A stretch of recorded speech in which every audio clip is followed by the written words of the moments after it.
নমস্কার, সবাইকে শুভেচ্ছা, ভালোবাসা, অভিনন্দন জানাই।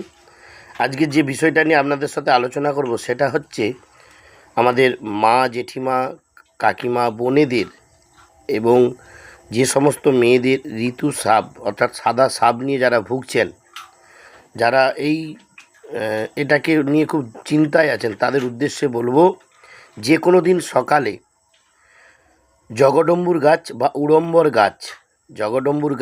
উড়ম্বর গাছ যে ফলটা আমরা খাই সেই গাছ অর্থাৎ জগডম্বুর গাছে গোড়ার দিকে কাঠারি বা দা বা কেস্তা দিয়ে ছালটাকে একটু তুলে দেবেন। দেওয়ার পর ওই আঠাটা 1 কাপ বা একটা গ্লাসে কিছু ধরে নেবেন এবং ওই আঠাটাকে সাদা মিজরিকে গুঁড়া করবেন। সাদা মিজরিকে গুঁড়া করে ওই যে হাফ কাপ যে জগডম্বুর গাছের আঠাটা আছে ওটার সাথে ভালো করে মিশিয়ে নেবেন এবং ওই মিশিয়ে একদম ছোট্ট লবঙ্গের মতো ছোট্ট দানা, ছোট্ট বা গোলমরিচের মতো একটা দানা আকারে তৈরি করবেন, বড়ি তৈরি করবেন।